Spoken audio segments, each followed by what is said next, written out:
Okay, to make lovely Indian puris which are nice and soft, we're gonna need some wheat flour. So I'm taking about 2 bowls of this size, and lovely.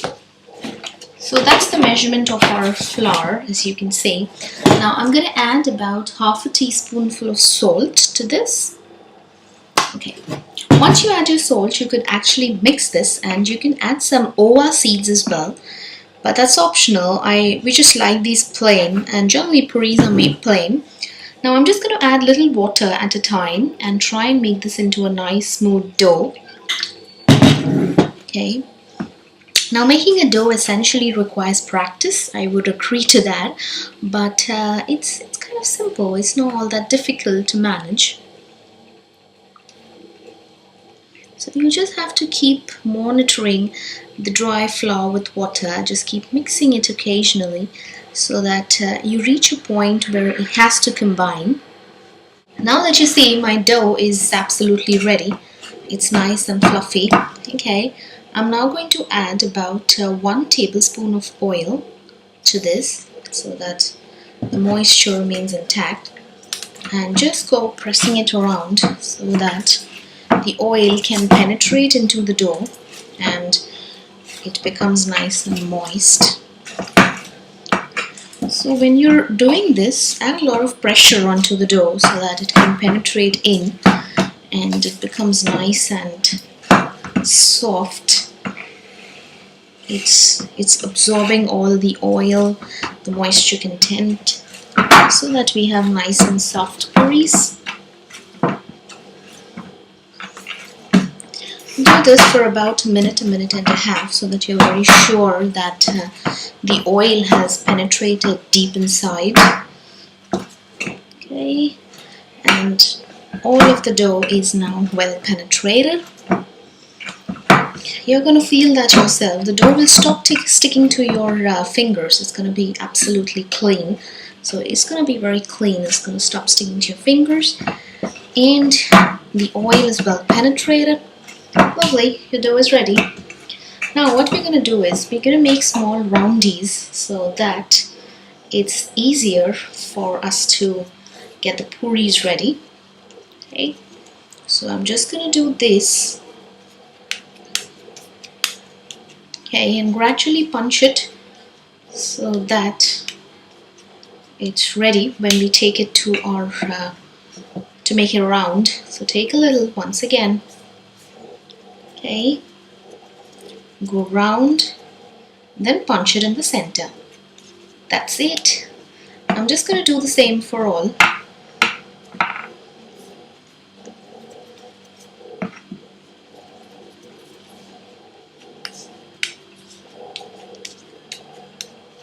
So the roundies for my puris are absolutely ready. Okay, so now what I'm going to do is I'm going to take a nice wooden board. Okay, you're also going to need some dry flour. So create some space in your big dish and for your dry flour where you will need to roll over the puris. Okay, so I'm going to take some dry flour like this. Okay, so take one of your puris. Okay, dab it in the center like this. Once again, dab it in the center and bring it to your wooden board. Then it's simple. We just need to make a nice round puri. So, excuse the noise. Okay, so I'm just going to make this into a nice round puri. And we're then going to just keep it aside so that we finish off all the others, and then we will fry all of these. Just going to keep this at the center. I'm just going to show you one more. Okay, so take your puri in your dry flour, dab it in the center on either sides so that it's well covered with your dry flour. Lovely, and bring it to the board. Once again, just go tossing it, making it into a nice round puri. Remember, puris are meant to be small, so don't make it the size of the chapati or the Indian flatbread, because they are meant to be small.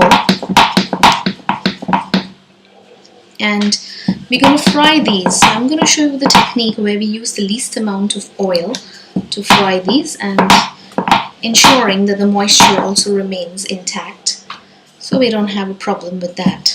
Okay, now that should be the largest size of the puri that you make. Don't go any bigger than this. I'm just taking this.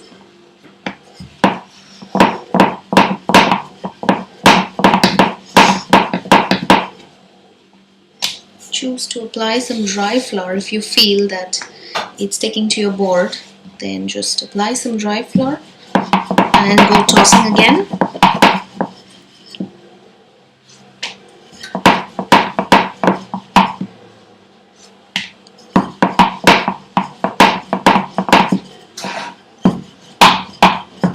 Lovely.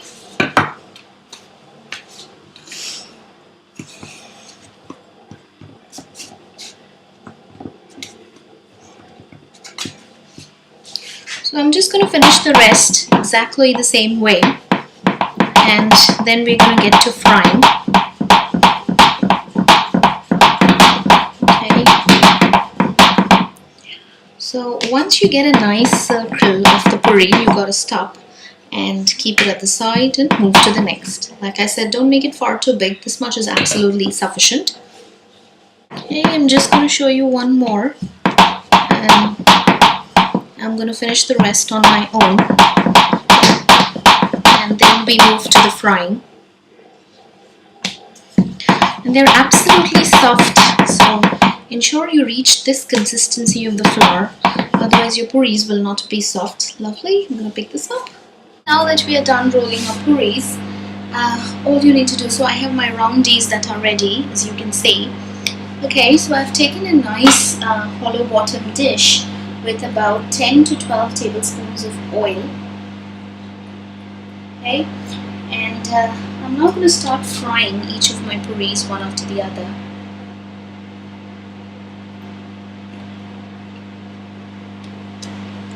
So all you do is take one in your pan, and I'm just going to drop it like this. Okay, the oil is nice and hot, so take it on, turn it over. Don't let them get burnt. This is done, pull it out. Just be very careful because the oil is extremely hot. And when it's out, put it into a nice drain. Get the second one. Lovely, it's done.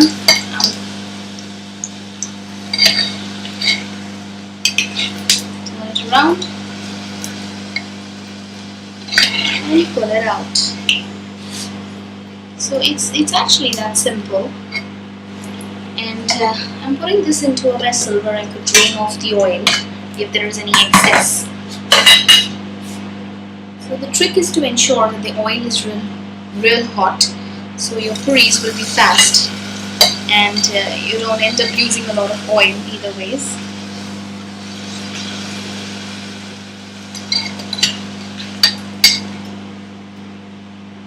Okay, so that's the way. I'm just going to finish all.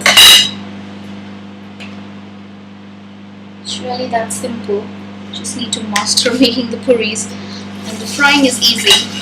You just need to drop it the right way. Once it's done on one side, let's just toss it around. It gets folded, to straighten it up and get it out.